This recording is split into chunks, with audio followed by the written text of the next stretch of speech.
Rama Hare Rama Rama Rama Hare Hare. Hare Krishna. Sorry for the delay. Welcome to our Bhakti Vaibhav class. So in the previous couple of weeks, we were discussing about Dhruva Maharaj. He being instructed by his stepmother, instructed by his own mother, goes to forest where he meets Narada Muni, receives initiation and instructions, and performs Bhakti. And he had darshan of Lord Vishnu within 6 months. Then he offered wonderful prayers. Lord Vishnu accepted the prayers and awarded him all the blessings for which he came to the forest. He awarded him the rulership over the entire Bhumandala for 36,000 years, then entry into his own abode. The abode of Kshirodakshaya Vishnu, that will become known as Dhruva Loka. And then he also tells that your stepbrother Uttama will go to forest in a fight with Yakshas, he will die. Searching after her son, Suruchi also goes to forest. In a forest fire, she will die. And like that, you will rule for so many years, enjoying your senses, remaining youthful. Then eventually, remembering me at the time of death, you will come to my abode. So like that, the Supreme Lord awarded all the benedictions and it is disappeared. Then Dhruva Maharaj, on his way back to his own kingdom, he was contemplating what kind of foolishness I had displayed. I have come to Supreme Lord, who can award the ultimate liberation, ultimate perfection, but I have come to him for some material desires. I have asked him some material desires.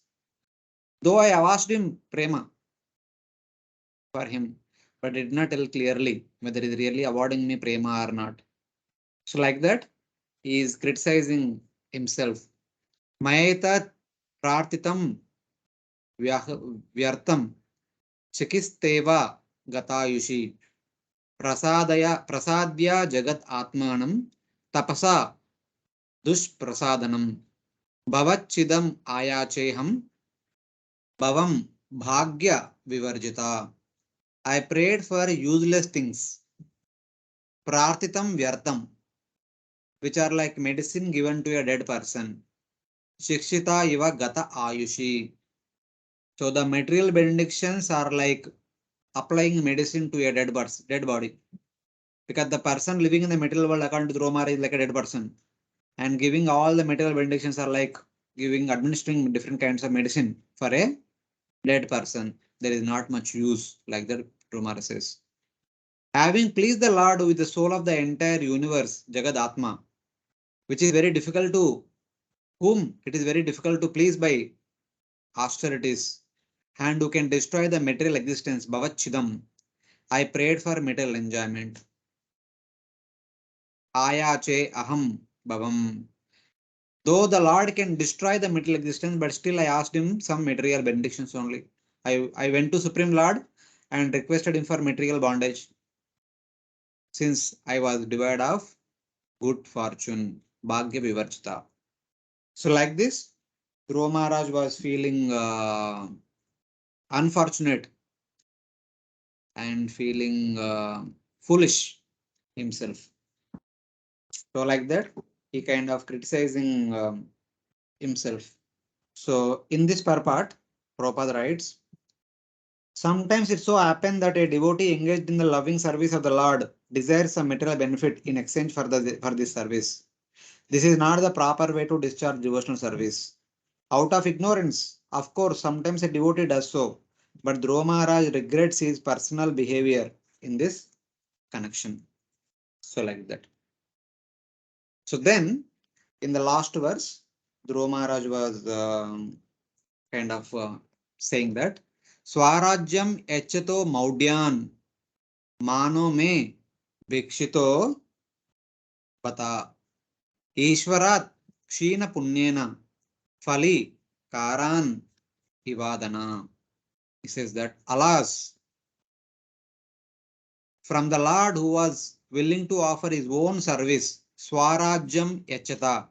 Lord always offers service to his lotus feet to his disciples, sorry, to his devotees. But in spite of coming to the Supreme Lord, I did not ask for service to the lotus feet. Instead, I asked for some material fame, name, position, etc., etc. Out of pride, I asked for material things.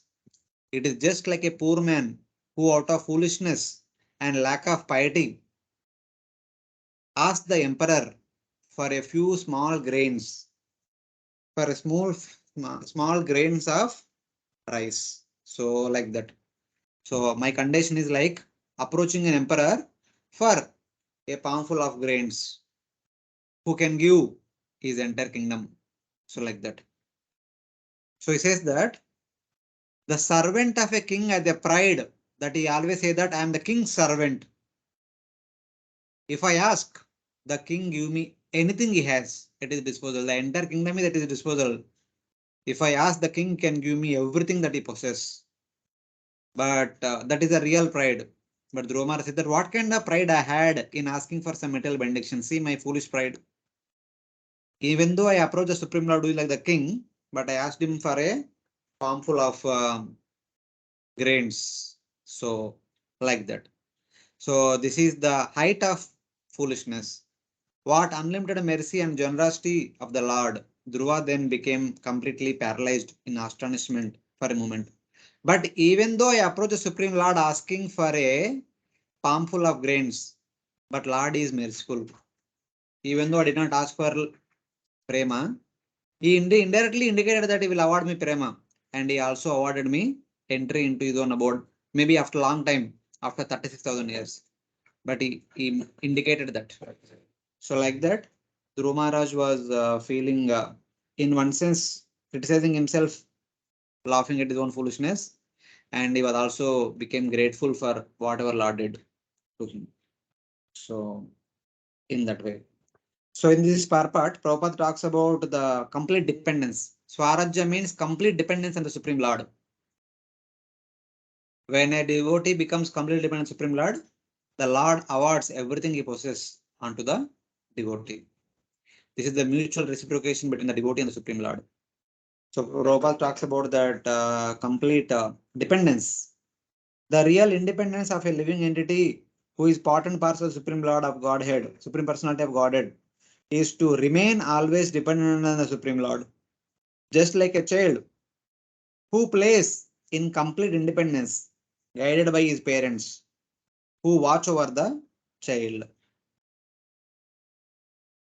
So, on the other hand, in the material world, everyone is trying to become completely independent simply by fighting against the obstacles offered by Maya. This is called struggle for existence. But real independence is to be reinstated in the service of the Supreme Lord. The living entity cannot be happy at the end of the paragraph. Prabhupada writes, the living entity cannot be happy trying to be independent in the material world. One has to surrender, therefore, unto the Supreme Lord and his lotus feet and engage in his original eternal service.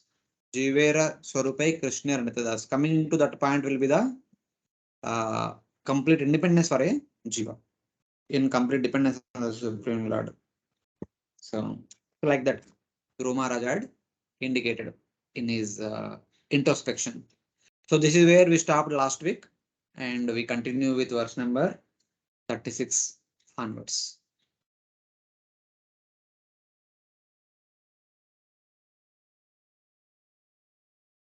Maitreya Uvacha Navai Mukundasya Padaravindayo Rajo Juchastata Bhavadrisha Jana Vanchanti Daddasya Mrutertamatmano Yadruchaya Labdamana Samruddhaya.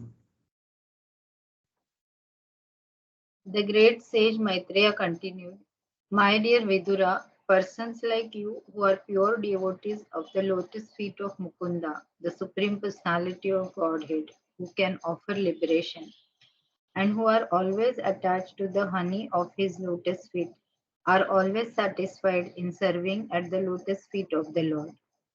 In any condition of life, such persons remain satisfied, and thus they never ask the Lord for material prosperity. Yeah. Navai Mukundasya Padara Vindayo Rajo Jushastata Bhavadrishajana. Maitreya Rishi saying that, oh Vidura, those great devotees like you, Bhavadrishajana, the people who are like you, who taste the dust from the lotus feet of Lord Mukunda. Mukundasya Parara Vindayo Rajo Jusha. Jusha means tasting or drinking. Who continuously taste the dust from the lotus feet of the Supreme Lord Mukunda, do not desire anything for themselves. Navai vanchanti atmano artham. Great devotees like you, who always taste the nectar, dust from the lotus feet of Lord Mukunda, will never ask for anything for themselves, except service unto his lotus feet. Tad dasyam rute. Except dasya unto Supreme Lord, they don't ask anything.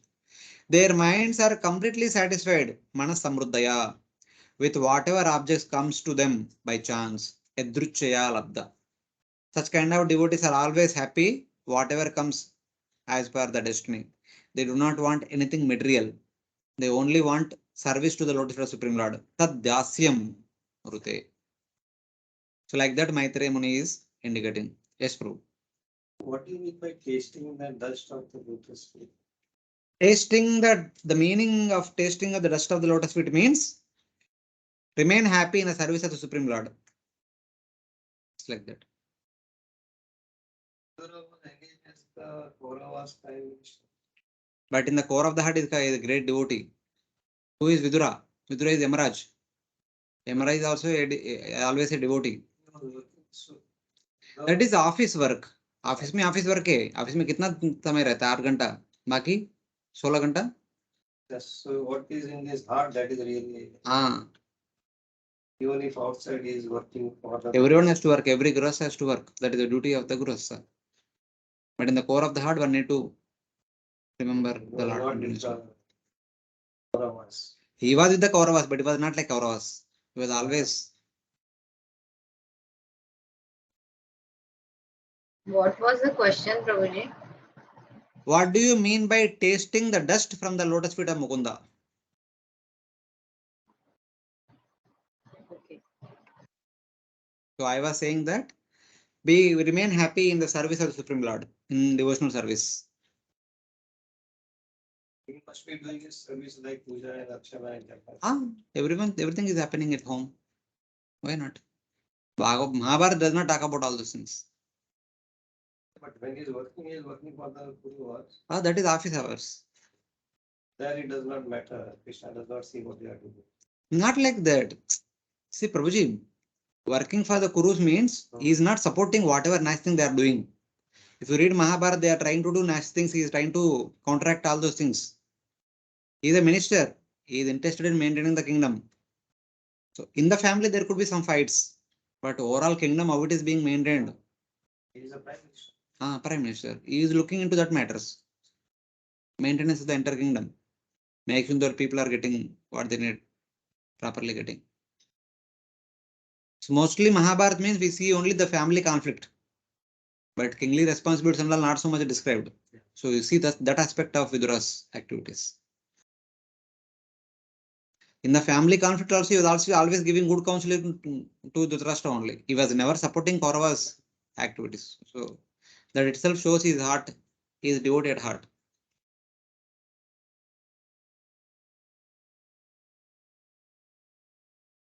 Having no material desire would have been best. Raja Jusha means those who relish the pollen, the dust from the lotus feet of Supreme Lord. They do not desire anything else for themselves except dasya unto Supreme Lord. They are completely satisfied with whatever objects comes to them by chance. They are completely satisfied with whatever they have. Later in one of the purports, it says that Prabhupada writes that the reason is they will have more time to practice spiritual activities if they are satisfied with whatever they have.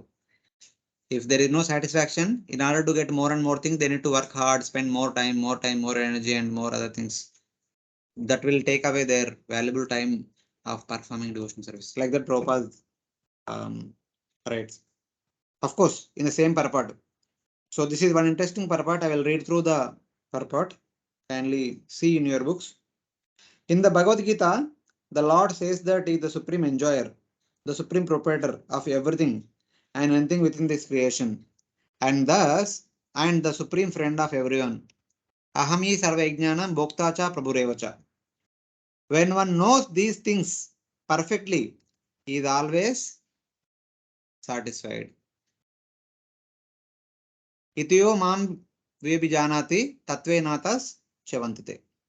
The pure devotee never anchors after any kind of material prosperity. The karmis, however, or jnanis or yogis, endeavor always for their own personal happiness. Karmis work day and night to improve their economic condition. Jnanis undergo severe austerities in order to get liberation. And yogis also undergo severe austerities by practicing the yoga system for attainment of wonderful mystic powers. A devotee, however, is not interested in such activities. He does not want mystic powers or liberation or material prosperity. He is satisfied in any condition of life as long as he is constantly engaged in the service of the Supreme Lord. The Lord's feet are compared to the lotus where there is saffron dust, lotus pollen, in that way. The devotee is always engaged in drinking the honey from the lotus feet of the Lord. Unless one is freed from all material desires, he cannot actually taste the honey from the Lord's lotus feet. One has to discharge his devotional service, devotional duties, without being disturbed by the coming and going of material circumstances. Circumstances may be bad, but one should continue to practice devotional activities. This desirelessness for material prosperity is called nishkama. One should not mistakenly think that nishkama means giving up all desires. That is impossible. A living entity is certainly existent and he cannot give up desires. A living entity must have desires. That is a symptom of life. When there is a recommendation to become desireless, it is to be understood that this means that we should not desire anything for our sense gratification. For a devotee, this state of mind, nispruha, is the right position. Actually, every one of us already has an arrangement for our standard of material comforts. A devotee should always remain satisfied with the standard of comforts offered by the Lord, as stated in the Ishopanishad. Tena taktena bunjita ma griddha kasya sviddanam. Yeshavasyam idam sarvam yatkincha jagatyam jagat. This saves time for executing Krishna consciousness. So like that. If one is satisfied with whatever comes on its own accord, one saves time for Krishna conscious activities. Like that, Prabhupada is indicating here in this purport. So in one verse, Maitra is actually kind of summarizing what will be the constitutional nature of a devotee, how they should behave, how they should always contemplate like this. So then the storyline begin. What happened? Having contemplated like this, having criticized himself for his foolishness, having thought of Lord's causeless mercy upon him, Dhruva Maharaj started for his kingdom, Varishmati, or Brahmavarta, the modern day Bittur, from Madhuvan. Madhuvan only? Madhuvan only. He went to Madhuvan to perform austerities.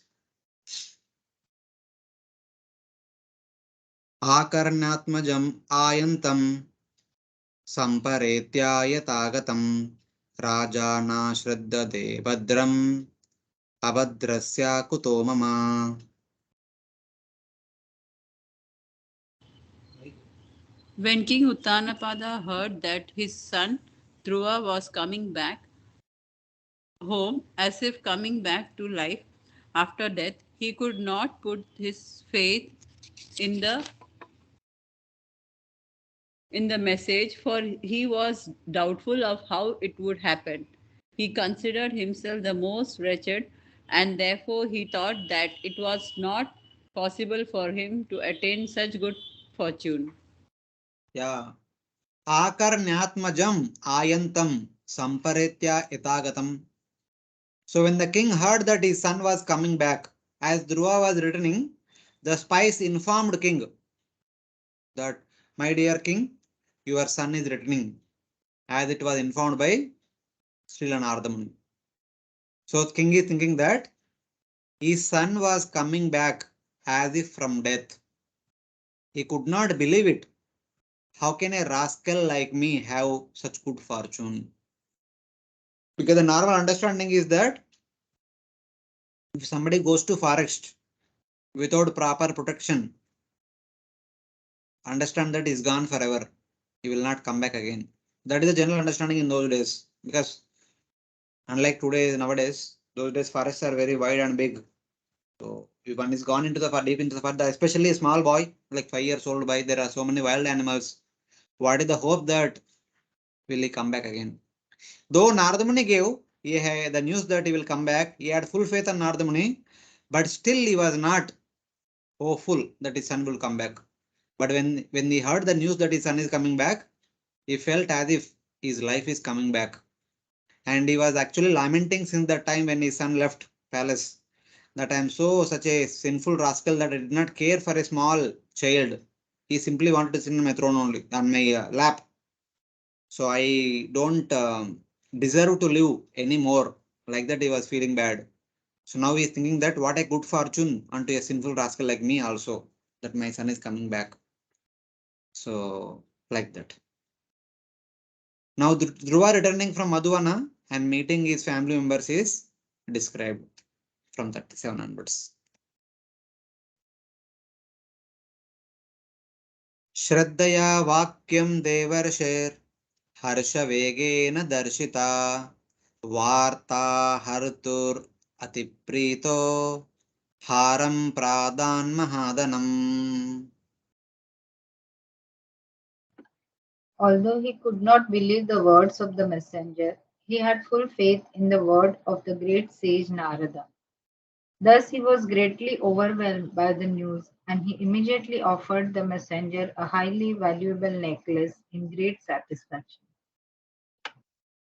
But believing the words of Narada, overwhelmed with an outburst of joy, greatly pleased, he gave a valuable necklace to the bearer of the news. To the messenger, he immediately gave the necklace which is there on his neck. He removed it and gave it to him as a gift out of happiness. Narada had said that his son would not return soon.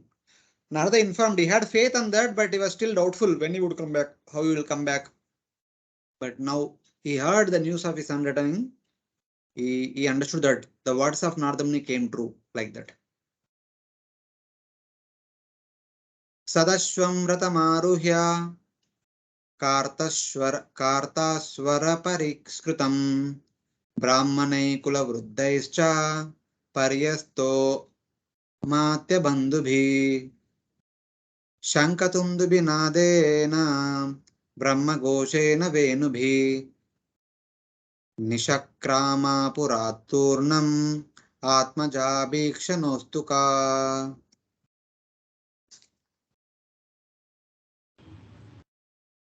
The king, The king, Mataji, continue.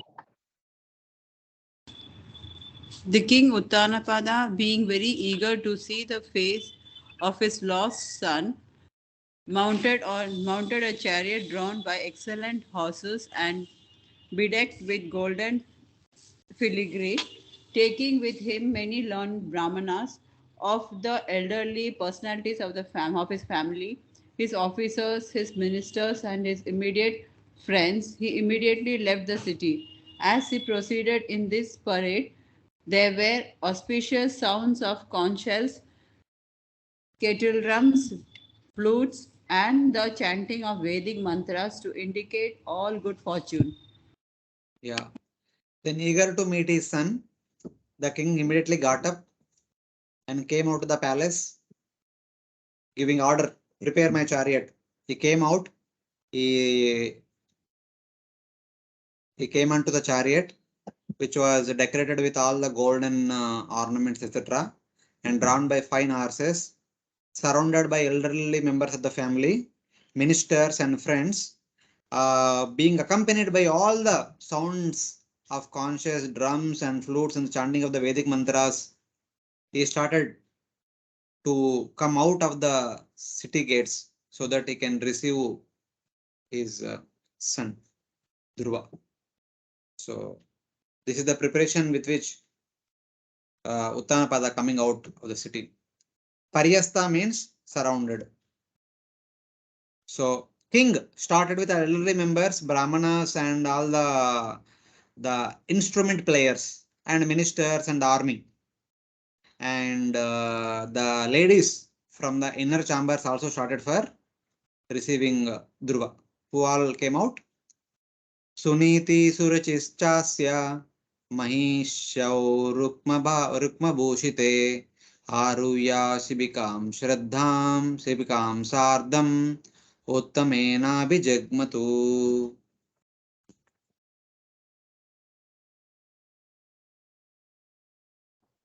Both the queens of King Uttanpad, namely Suniti and Suruchi, along with his other son Uttama, appeared in the procession.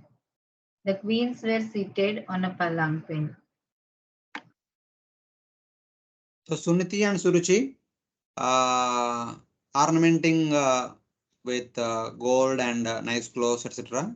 Mounting a palanquin along with Uttama, the three of them started for outskirts of the city to receive Dhruva. So this in this condition, there is a nice understanding of the mentality of Suniti. Previously, Suruchi was very much proud of her own position that king is very much attracted to me. But see the response of the Suniti here now. The two queens along with the child Uttama got into a palanquin.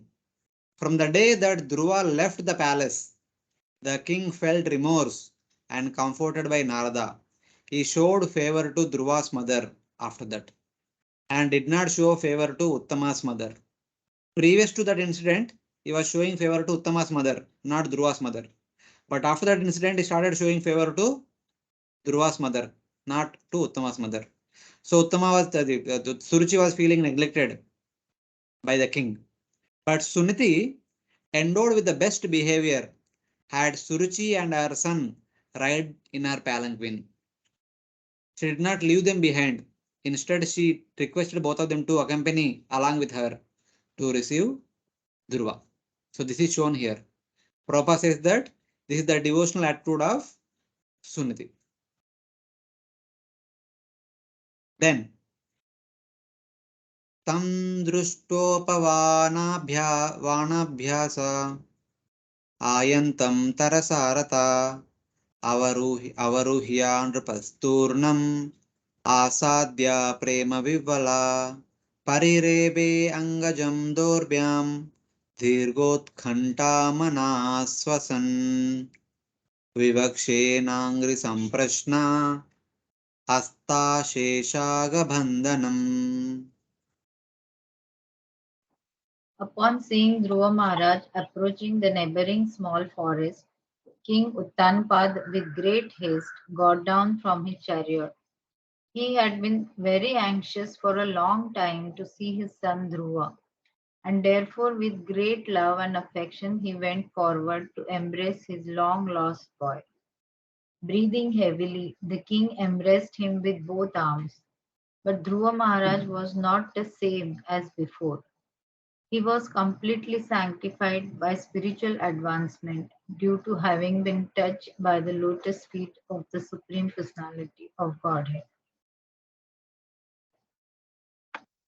Seeing his son approaching near a grove, the king, longing for him for a long time, breathing heavily, immediately dismounted from his chariot, approached the boy hastily, and overwhelmed with affection, embraced with his arms Dhruva, who had destroyed unlimited sins by the touch of the Lord's feet. Dhruva, with the darshan of Lord Vishnu, with the touch of Lord's lotus feet, and with the touch of the conch of Lord's hand, destroyed all the contaminations. And that Dhruva now is free with a great devotee. Uttanapad embraced him and experienced great joy. As soon as he saw him at a far distance, he came down of the chariot and ran to him and embraced him quickly. So he is showing special affection to Dhruva. So like that.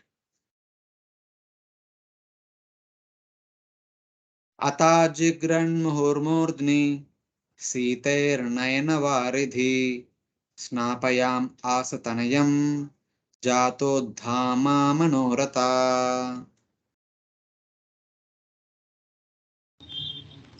Reunion with Dhruva Maharaj fulfilled King Uttanapa's long cherished desire, and for this reason he smelled Dhruva's head again and bathed him with torrents of very cold tears. So his greatest desire fulfilled. The king smelled his son's head again and bathed him with cold tears. Basically, he was thinking that because of me, my son went to a forest. I will never do such kind of mistake once again. I will take care of my child very nicely. Further, son has to come back. Now, son has come back. He is expressing his happiness by in the form of tears, which bathed the son completely. So this is how the father showed his affection toward the son. Then one by one, the others also show their affection towards Dhruva. Abhivandya Pitu. Yes, Madhuj. Prabhuji, there is some differentiation. I don't remember properly. I read somewhere that when the tears are hot and when they are cold. ऐसा कुछ है. Bathed him with cold tears. When somebody is in miserable condition, the tears are hot. When somebody is happy, the tears are cold. Cold tears. Okay. Thank you.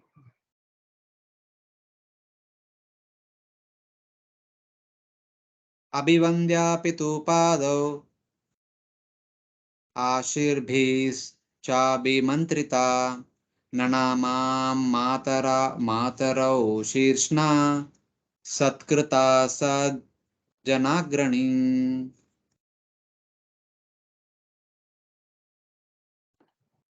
Then Dhruva, the four. Okay, Mataji, you read.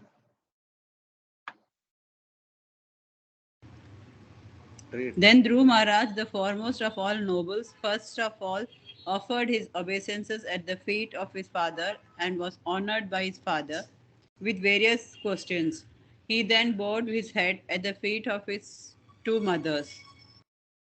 So the father suddenly got down from the chariot and ran to the son and embraced, without giving an opportunity for the son to do the needful.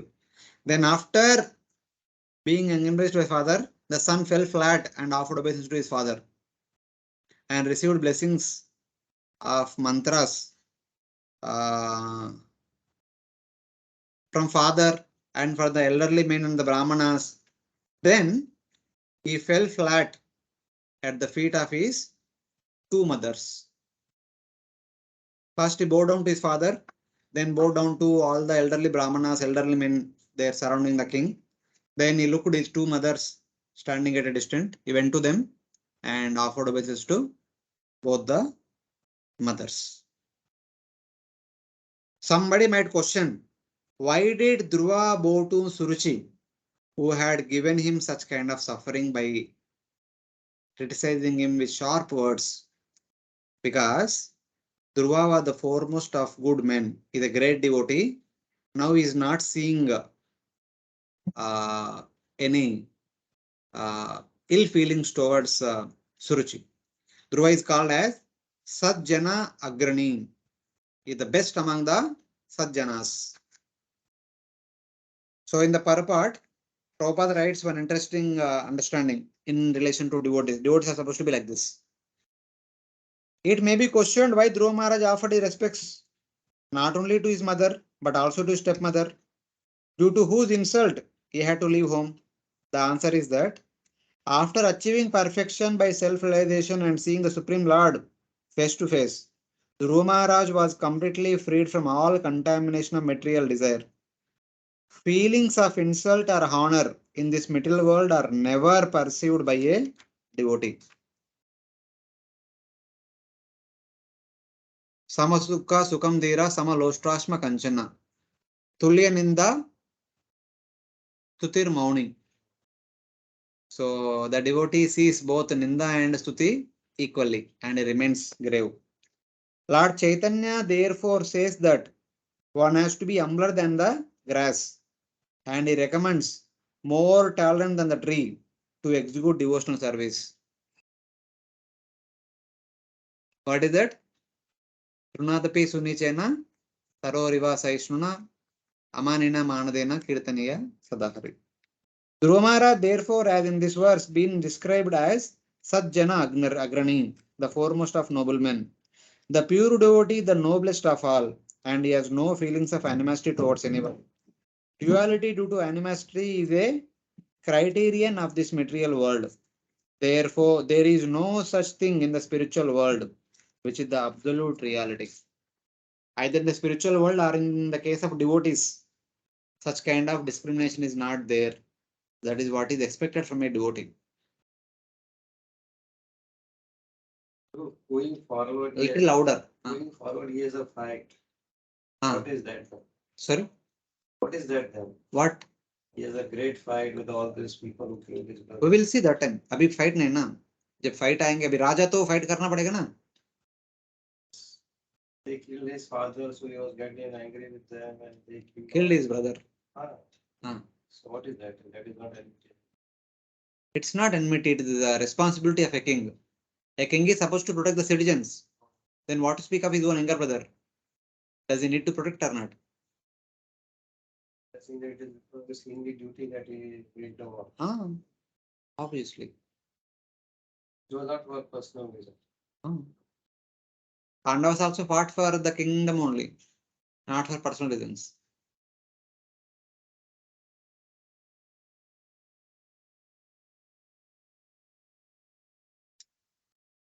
Suruchistam samuttapya padavantam arbakam parisvajyaha jiveti bashpagadgadaya gira.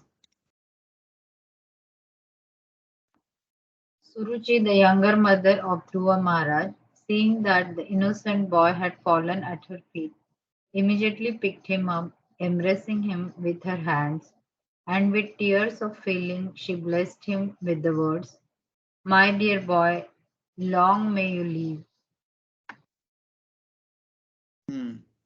So when Dhruva fell flat at the feet of both the mothers, Suniti and Suruchi, Suruchi came forward and raised the boy, embraced him, and with choked voice, tears coming out of her eyes and choked voice, that may you live long, Jivaiti, Ashman Baba, or something like that. May you live long, may you live long. Like that, she is blessing. Previously, she said that you die and take birth from my womb, then only you can sit on the lap of your father. But now she is realized that Dhruva is not ordinary person. So she is blessing him, saying that may you live long. Because Dhruva did not show any ill feelings towards Suruchi. He fell flat even at the feet of Suruchi also. So she kind of melted at such wonderful behavior of Suniti and Dhruva. So now she is blessing, may you live long. So like that. Hare Krishna Prabhu. Ah, yes, Mataji. Prabhuji, here you can see that Dhruva had already forgiven her, right, Suruchiko? Ah. From the way she embraced him and she had tears in her eyes and all. He had forgiven her and she had also forgotten everything and she has accepted Dhruva as her son itself. Then why did she get the punishment of, getting, like the Lord tells, no, she will die in the fire in the forest, Karke, when she goes in search of Uttama. So why that punishment was given to her like that? Yeah. Because when Dhruva approached the Lord, he approached with the feeling that, so, I mean, when Narada Muni came to him saying that you should not take the words seriously, you are a small boy, you should ignore and you should be interested in playing only. Then he said that, my heart is like a broken pot. When a pot is broken by the arrow, not completely broken, but the hole is made, cracks are made by the touch of a arrow, which are like the sharp words. Whatever amount of water you keep in that pot, the water will be constantly leaking out. So whatever instructions you might give me, my dear sage, they are all coming out. I am only interested in getting a place which is superior to my great grandfather. I want to show to my stepmother that you are not allowing me to sit on the lap of my father. I'll sit on the throne which is superior to my great grandfather. So that was the mentality with which he approached the Lord, and Lord said, so ye yatamam prapadyante tamstayo bhajameham. So the way you approach me, I will reciprocate accordingly. So Lord reciprocated as per the request of Dhruva. That is from the Dhruva's point of view. And from Suruchi's point of view, for no big reason, she unnecessarily caused so much pain to Dhruva. Even though if you don't think like Dhruva is going to become devotee or whatever it is, from the normal karma point of view, so whatever we do, we need to receive the reactions of that karma. So in that way also we can see that. Okay, Prabhuji. But one thing we have to see, after receiving the punishment, but here we can see the change of the heart. Sometimes in normal karma, which is done out of hatred, even after receiving punishment also, one's heart will not change. One becomes more and more critical, more and more envious.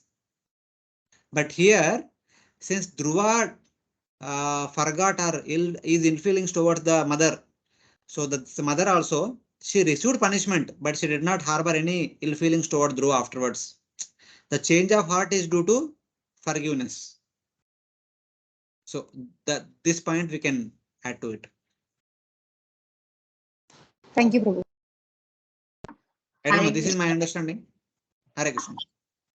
Prabhuji, can I add, if you allow me, like what Mataji was asking, I was feeling that Continue, Mataji. after Suruchi insulted Dhruva, after that, Uttanapad's behavior towards her changed completely because he was also in repentance. So that also was the constant stimulus for the Suruchi that, okay, I had just spoken 4-5 sentences, but that has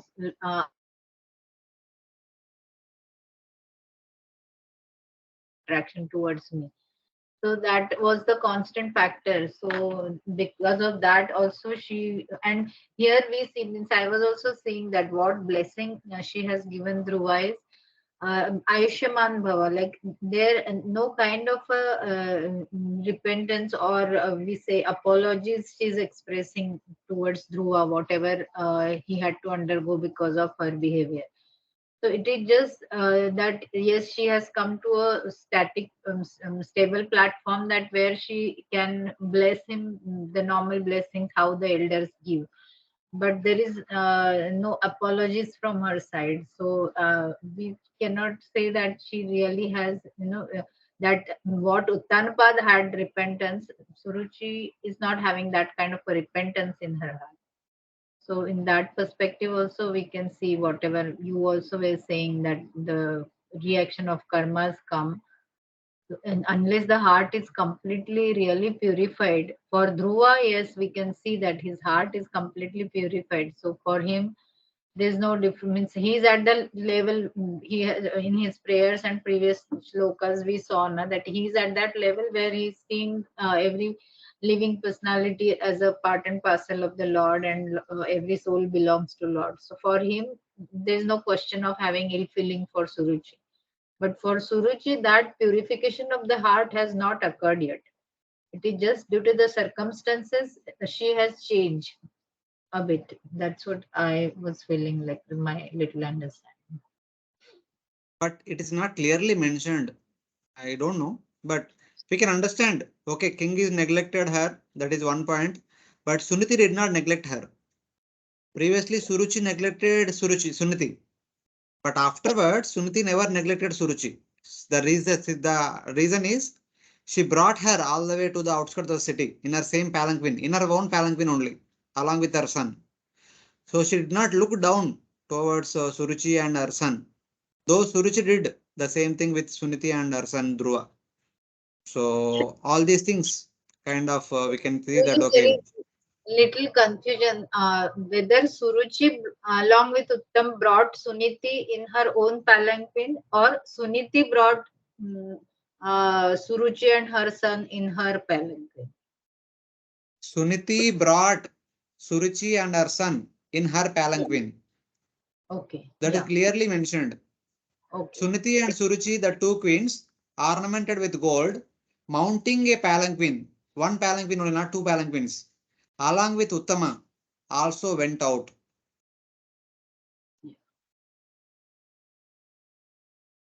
Suniti, endowed with the best behavior, had Suruchi and her son ride in her palanquin. Yeah, means the Suniti was already nice only towards everyone. So she allowed the No, Uttama and see, normally being nice is one thing. After a conflict, also continuing to be nice is another thing. yeah.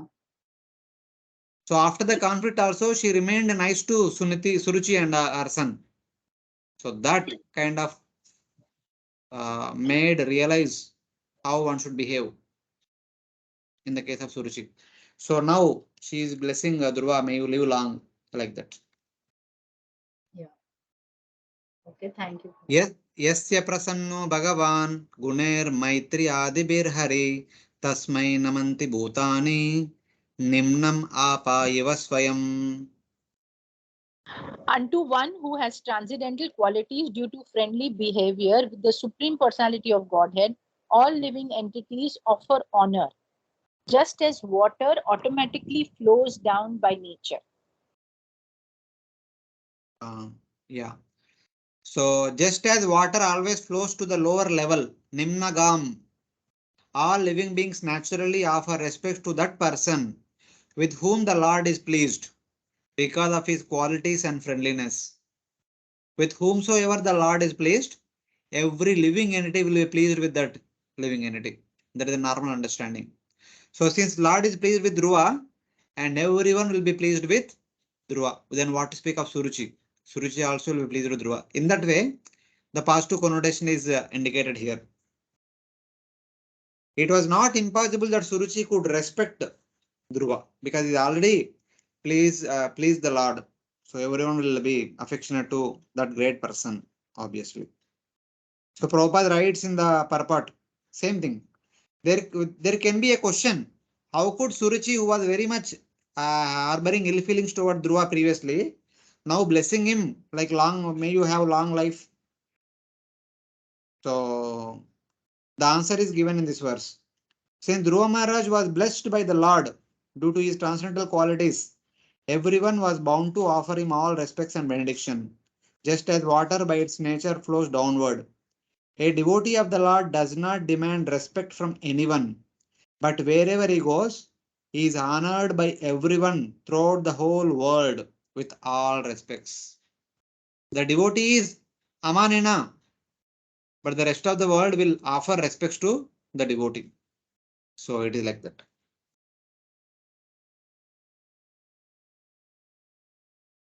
Then this is the response from Suruchi.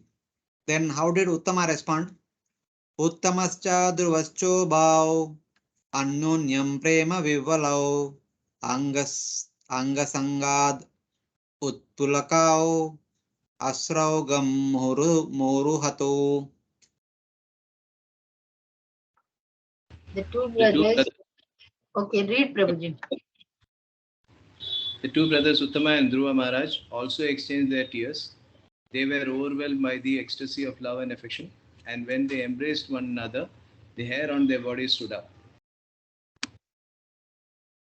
So Uttama and Dhruva embraced each other again and again, and while they are embracing each other, the hairs are standing on end and torrents of tears appeared.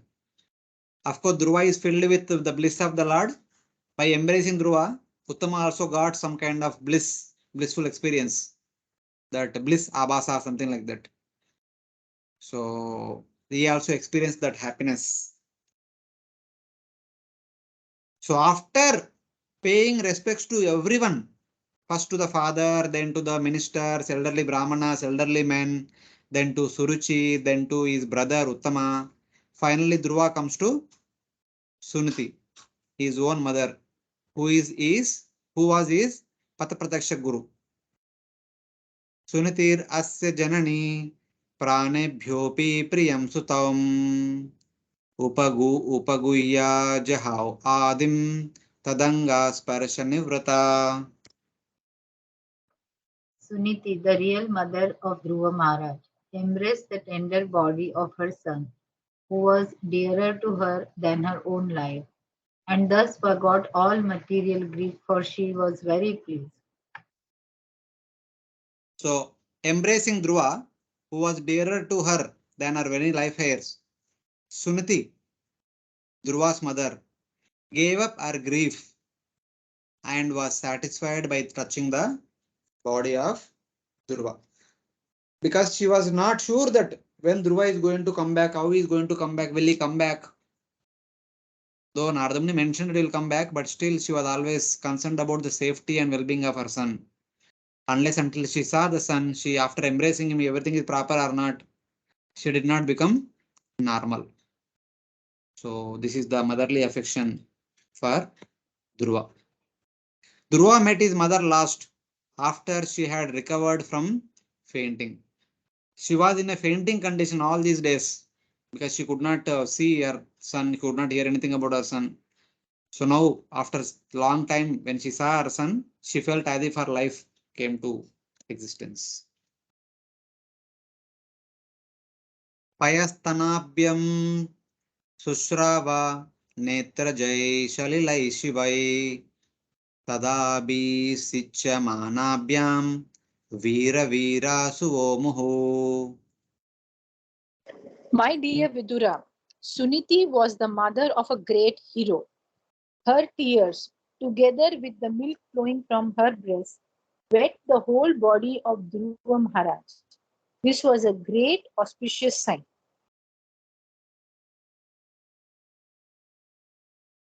Yeah. Oh Vidura, milk constantly flowed from her breast at that time and wetted him along with her tears. She was the mother of a great hero, Veera Suva. So basically by embracing Dhuva with her breast milk and tears, she kind of performing Abhishek for Dhruva Maharaj. So Prabhupada says that when a new deity comes to a temple for the deity installation, the deities are bathed with milk and other auspicious ingredients. So that is to invite the Lord to that place. Same way, to invite Dhruva back to their home. So Mother Suniti is performing Abhishek of Dhruva. Like that analogy is given in purport by Srila Prabhupada. O Vidura, O hero, Suniti had given birth to a hero like you, Veera Suva. Previously, Dhruva was an ordinary person, but now he is a great hero because in 6 months he had darshan of Supreme Lord, which is very difficult for any other great sages, even for Sanaka, Sanat Kumaras, the 4 Kumaras also. It is not that easy. That's why Dhruva is a great hero, and mother is the mother of a great hero. It's like that. In Maharashtra, Veera Mata, Jijabai, Shivaji Maharaj, she is glorified for great training her son in that marvelous way.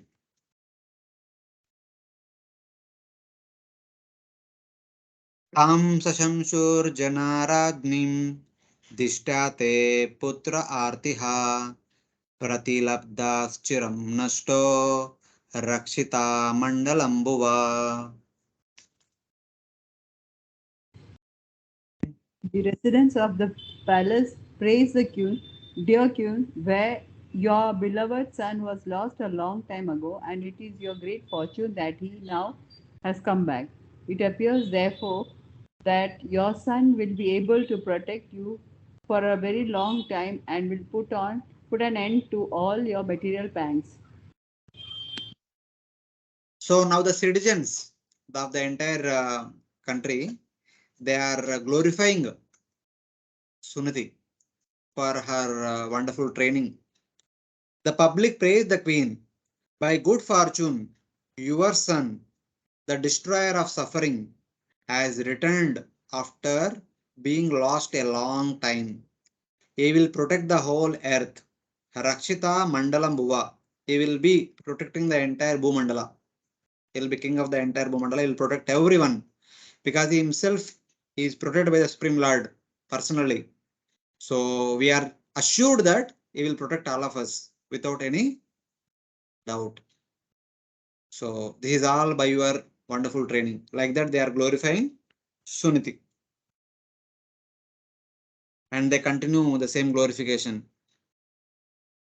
Abbarchita nunam Bhagavan pranatartiha yadanudhyayino dhira mrutyum jigyu sudurjayam.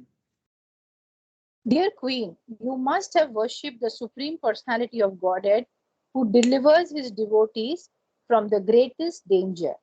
Persons who constantly meditate upon him surpass the course of birth and death. This perfection is very difficult to achieve. Yeah. So they are saying that you must have worshipped the Supreme Lord, the destroyer of his devotees' suffering, meditating on whom the wise have conquered death, which is difficult to conquer. By meditating on the Supreme Lord, the wise people have conquered death because Lord is Mukunda.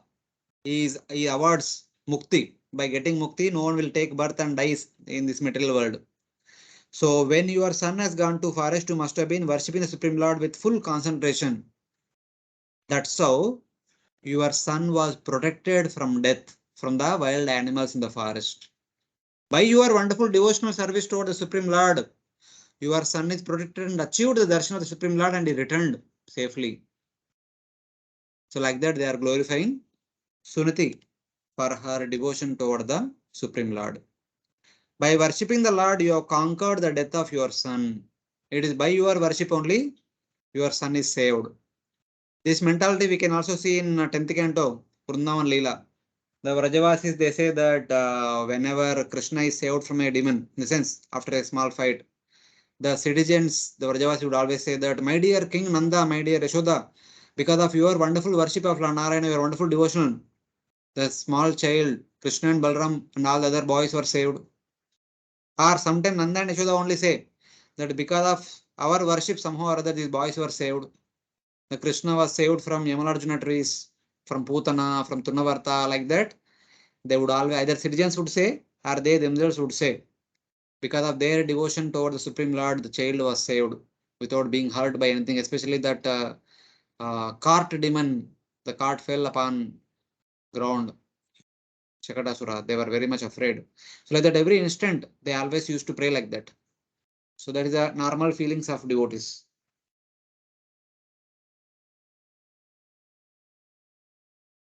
Layamanam janarevam dhruvam sabrataram nrupa aropya karinim rushta stuyamano vishatpuram.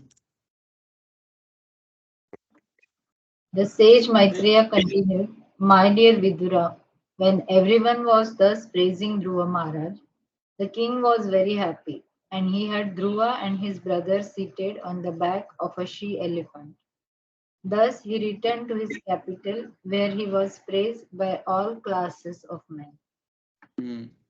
Joyful and being praised, the king placed Dhruva, adored by the people, along with his brother Uttama on an elephant and returned to his city. So the people also praised the king as well in verse 51 and 52. So both were praised, king and queen both were praised in that sense. So now after hearing the glories of their devotional service and the glories of Dhruva Maharaj's achievements, the king had both the sons to sit on their elephant and then they went into the capital with a great procession.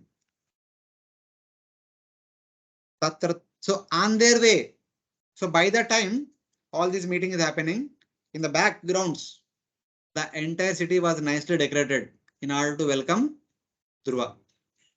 If you all remember, the last couple of weeks, the Temple Hall Bhagavatam classes were discussing about Lord Krishna's entry into Dwaraka. So when Krishna came to the outskirts of Dwaraka, he played on his conch shell. Hearing the sound of the conch shell, the men of the Dwaraka, whatever they are doing, they stop it there only. Somebody is eating, they stop it there. If somebody is taking bath, they stop it there. Something else, whatever they are doing. If they are doing some other activity, they stop it there and they all ran to receive Krishna. The men went to outskirts of the city to receive Krishna. And the women and elderly men who stayed back in the city, before Krishna could enter into Dwaraka, they all decorated all the streets and the main roads and the front areas of their respective homes all were decorated in order to receive Lord Krishna. So like that, here we can see that the ladies who did not come out to the outskirts of the city, who remained at the city, they all decorated in the meantime. No, not only them, but other servants of the king also. They decorated on the main pathways and their respective homes and other places in order to receive Dhruva Maharaj. Now, Dhruva Maharaj is not an ordinary child. He is not an ordinary child of a king. He is the greatest of all the devotees who received the darshan of the Supreme Lord. So, in that way, that is mentioned in the upcoming verses. Tatra tatropa sankliptair lasan makaratoranai sauhridai kadali stambai pugapotaischa tadvidai Chutapallava Varshasrin Mukta Dama Vilambitai Vilambibhi Upaskrutam Pratidwaram Apam Kumbai Sadhipakai. Every door was decorated with arches having shining makaras engraved on them, erected overhead, as well as decorated with banana trunks, with birds and flowers, young beetle trees, and things like that. The doors were hung with mango leaves, toranas, cloth and strings of pearls, pearl necklaces, etc., pearl garlands, and decorated with water pots and lamps at the entrances. These are all different decorations that are done in the meantime. Maybe they might have had half an hour or 1 hour, something like that. In the meantime, they decorated their respective homes and the passages. 4 verses describe the city. Upasanklipta means that ingredients were brought from gardens and assembled together on the pathways in front of their homes. The arches had shining makaras farms on them. The banana trunks had the fruits and birds. Savvritai.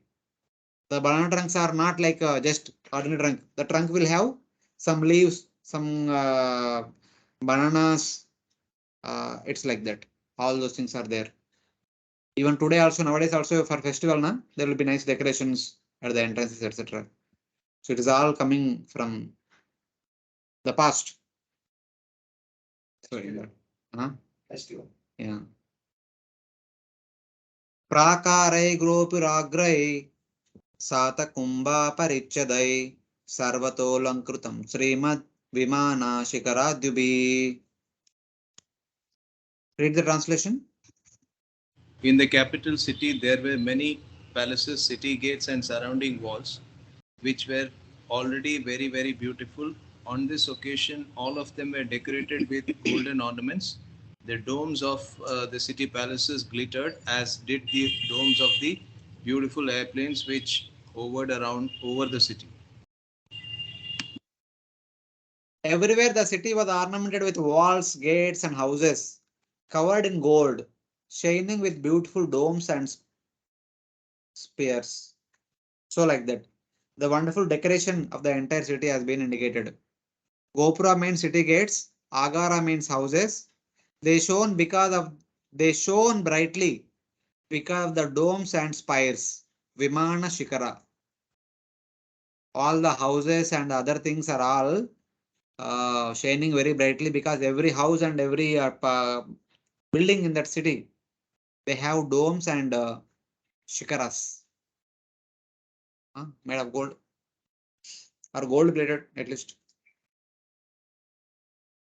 Mrishta Chatvara Ratyata Margam Chandana Charchitam Lajakshatai Pushpapalais Tandulair Balibiryutam.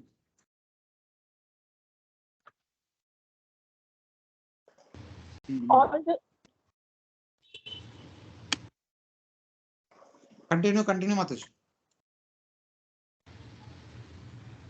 All the quadrangles, lanes and streets in the city and the raised sitting places at the crossings were thoroughly cleansed and sprinkled with sandalwood water, and auspicious grains such as rice and barley, and flowers, fruits, and many other auspicious presentations were scattered all over the city. The yards, highways, watchtowers, and roads were washed and smeared with sandalwood and covered with offerings of raw rice, fruits, flowers, barley grains, and popped rice. All these things are placed after cleaning the roads and streets and smearing with sandalwood water. Then everywhere on the both the sides, they kept the offerings such as raw rice, fruits, flowers, barley grains, and popped rice, etc.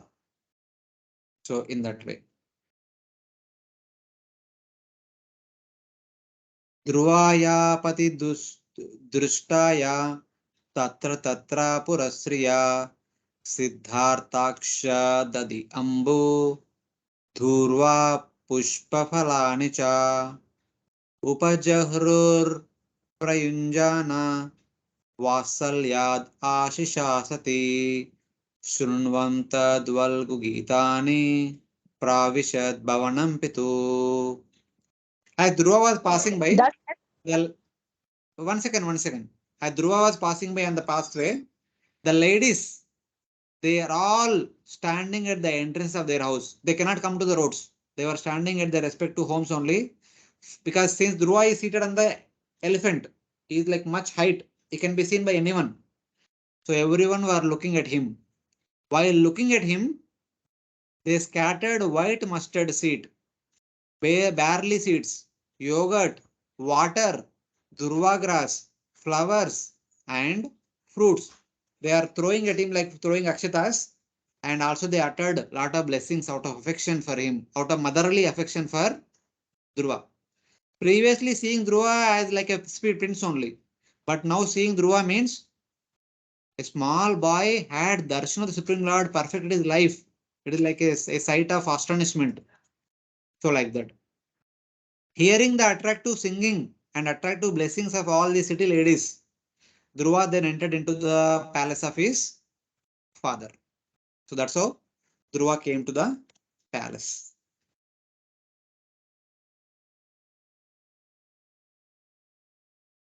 So Dhruva came to the town.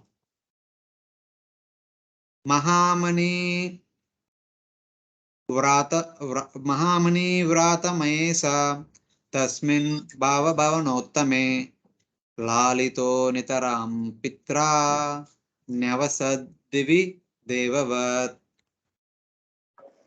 Dhruva Dhruva Maharaj Maharaj lived in his father's palace, which had walls bedecked with highly valuable jewels.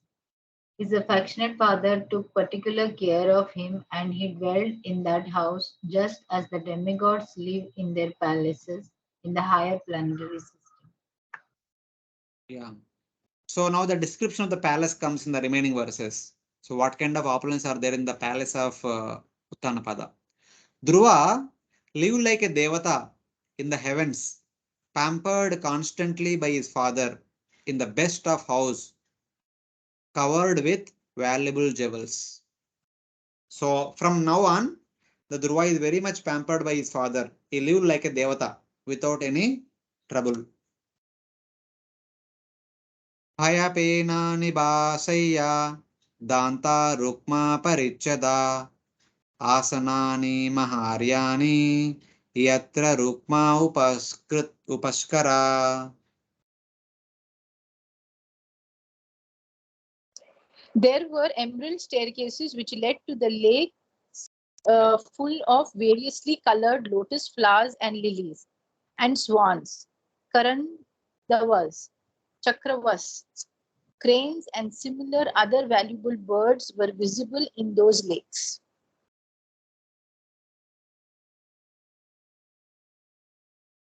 Let's see that. That is 64. Okay, no problem.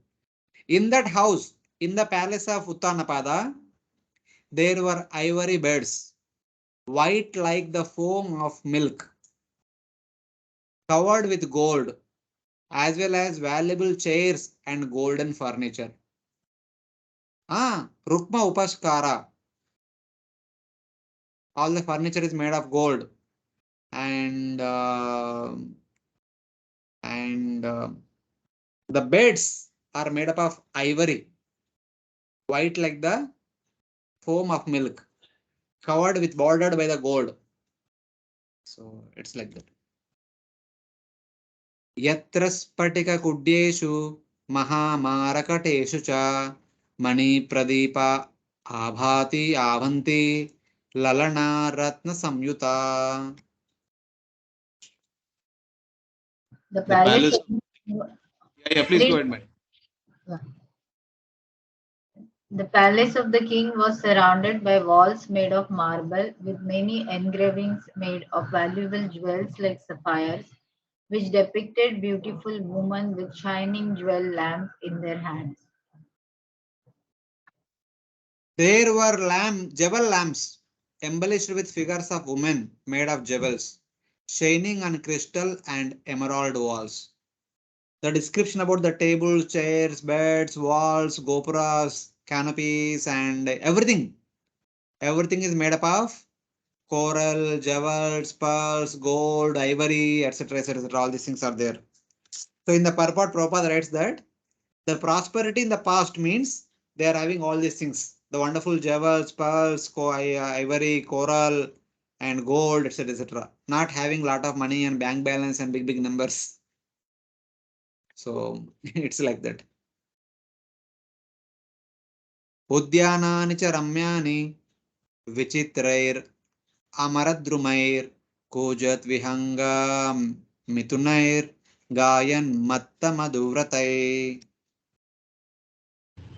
The king's residence was surrounded by gardens wherein there were varieties of trees brought from the heavenly planets. In those trees, there were pairs of sweetly singing birds and almost mad bumblebees, which made a very relishable buzzing sound.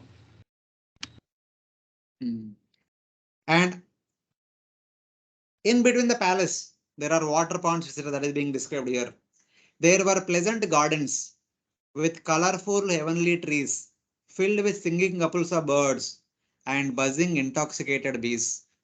There are so many gardens within the palace, and they are filled with lot of flower fruit bearing trees which are filled with lot of singing birds, etc. And because there are trees, there could be lot of honeys, lot of honeycombs. There are a lot of honeybees intoxicated with honey. So that is also indicated.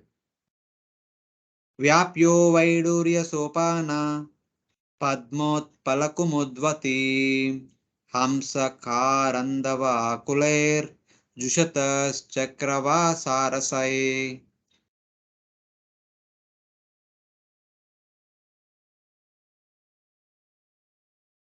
There were lakes with cat-eye stairs filled with lotuses, blue lotuses and white lotuses, inhabited by swans, ducks, chakravakas and cranes. In addition to gardens, there are a lot of lakes filled with Vaidurya Sopana, Vaidurya stairs made up of Vaidurya gems. And the lakes are filled with white lotuses, blue lotuses, red lotuses, and they are inhabited by ducks, swans, chakravakas, and cranes, like that, wonderful birds, etc. Uttanapado Rajarshi Prabhavam Tanayasyatam Shrutva Drushtadbhutatmanam Prapede Vismayam Param. The saintly King Uttanapada, hearing of the glorious deeds of Dhruva Maharaj and personally seeing also how influential and great he was, felt very satisfied, for Dhruva's activities were wonderful to the supreme degree. So now the disposition of the father. Uttanapada, with the sage among the kings, Uttanapado Rajarshi, he is also called as Rajarshi. Even though apparently he made a mistake previously, that is only circumstantial, that is not his natural behavior, circumstantial happened, but he is a Rajarshi normally. Seeing and hearing the great influence of his son, felt great wonder. Uttanapada knew about his father, Swayambhu Manu, his grandfather Brahma. They all performed great they performed great austerities and achieved perfection also, but later age, having grown up, they performed all those things. But Dhruva achieved perfection even at the small age, 5 years only. So he was very much astonished and he was constantly hearing the glories of Dhruva being sung in his darbar and city, etc. etc. He was wonderstruck by hearing the wonderful glories of Dhruva. Vikshoda vayasam tam cha prakirtinam cha sammatam anurakta prajam raja dhruvam chakre bhuvapati. When When after concentration, go ahead, Mataji, go ahead. When after concentration, King Uttanapad saw that Dhruva Maharaj was suitably mature to take charge of the kingdom and that his ministers were agreeable and the citizens were also very fond of him, he enthroned Dhruva as emperor of this planet. Seeing that Dhruva was mature, Vikshatam Uda Vayasam, he attained maturity in age and approved by the ministers and beloved by the citizens. Beloved of the citizens, the king made him king of the entire Bhumandala, Bhuvapati. So the understanding is given here is Uda Vayasa means he reached Yavana, 15 years. When Dhruva became 15 to 16 years old, so the king understood that now it is the right time to make him the next king. So with the permission of all the ministers, with the blessings of all the citizens and the Brahmanas and elderly citizens, Uttanapada made Dhruva as the next king. And then he went to forest. So at 5 years old, Dhruva went to forest and performed austerities and had darshan of Lord Vishnu and he came back. And for 10 years, Uttanapada had the opportunity of staying with Dhruva. Then when Dhruva became 15, 16 years old, he made him the next king and he himself went to the forest for his perfection. That shows detachment of Uttanapada. Atmanam cha pravayasam akalayya visampati vanam virakta pratishtad vimarshan atmano gatim. After considering his advanced age and deliberately on the welfare of his spiritual self, King Uttanapada detached himself from worldly affairs and entered the forest. Considering his advanced age, Pravayasam, the king, reflecting on his goal of life, Vimarshan Atmanogatim, became detached from the kingly opulences and entered the forest. Vanam Pratishtad. He did not stay at home thinking that, okay, my dear son is a very wonderful son, I can stay with my son for the rest of it, and not like that. Understanding that the son has reached youth, making him as a king, he went to the forest. Just like we see the same thing happened in relation to Lord Kapila and Kardama. As soon as Lord Kapila was born, he became useful. Kardama said, so my dear son, within the bracket, my dear Lord, please give me permission to go to forest. So the same thing we can see here. And for this disposition, Prabhupada glorifies him as Rajarshi. So this is the symptom of a Rajarshi. A Rajarshi is never attached to the kingly opulences, even though they are there, as it is mentioned in the previous verses. But he was never attached to kingly opulences and kingly facilities. He was simply accepting as a token of responsibility. Otherwise, when the right time came for his son to become the king, he made him the king and he immediately went to forest. That's how a Rajarshi responds to one's duties. At right time, they take on to renunciation and work for the perfection of their existence. So in the purport, in the last 3-4 lines, Prabhupada writes, in modern days, however, it is not possible to give up one's home and go to the forest to practice austerity. But if people of all ages would take shelter of the Krishna consciousness movement and practice the simple austerities of no illicit sex, no intoxication, no gambling, and no meat eating, and chant the Hare Krishna Maha Mantra regularly 16 rounds, by this practical method, it would be a very easy task to get salvation from this material world. This is the practical solution for the modern day human being. So like that. Hare Krishna. Any questions?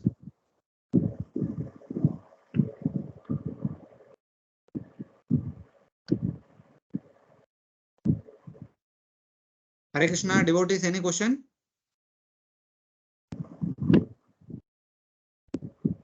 Prabhuji, what might be the age of King Uttanupada at the time he is going to forest? Because I think this 5-year-old Dhruva, and that is not mentioned now what his age is, but what exactly would be.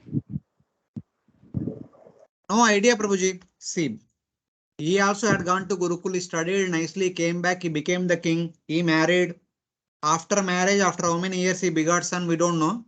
But after begetting the son, he stayed in the palace only for 15 to 16 years. When Dhruva became 16 years old, he went to forest.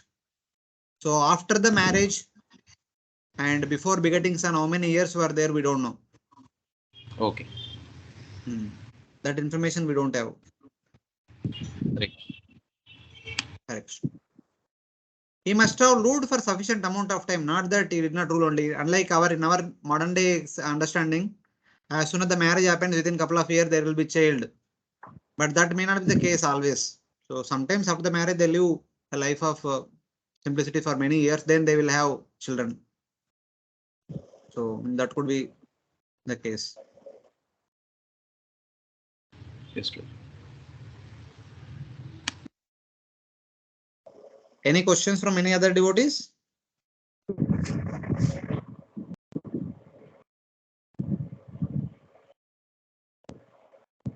Okay. If there are no questions, we will have quickly 2-3 minutes break. Then we will continue with the next chapter. Hare Krishna. Hare Krishna.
हाँ આવી આવી આવી આવી આવી આવી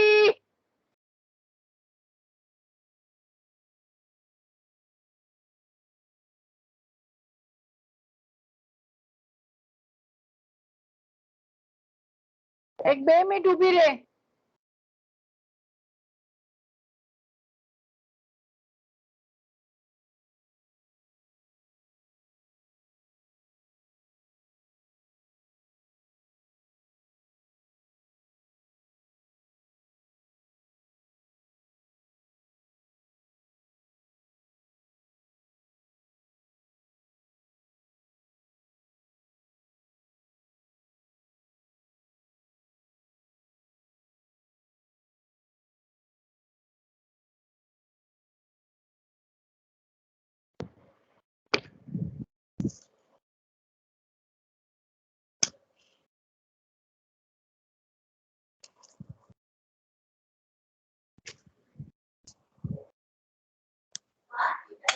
ઊભી રે મમ્મા તું બહુ મારી પ્લે કરે ઊભી રે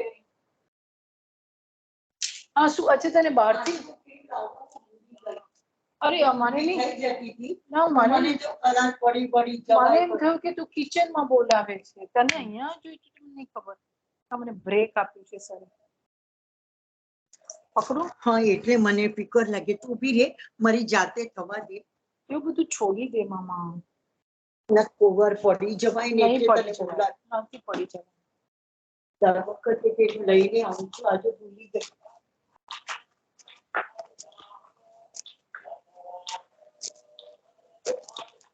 હવે હું એકલી કિચનમાં હોઈશ તો મને ફિકર લાગશે દવાનું છે ને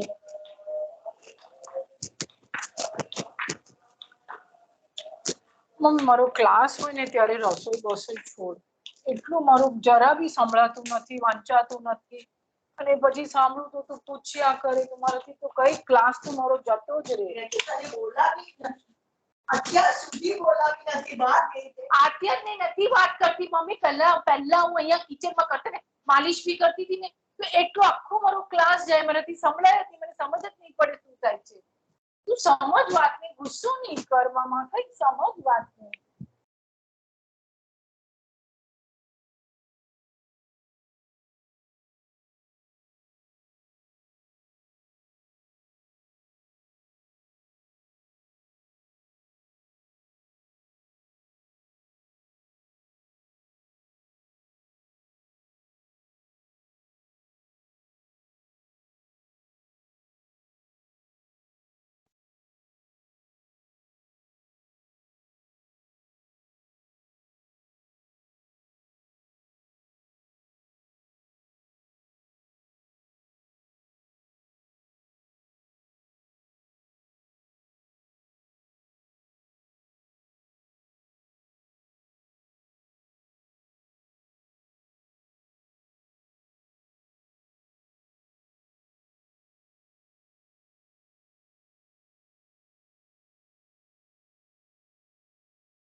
Hare Krishna.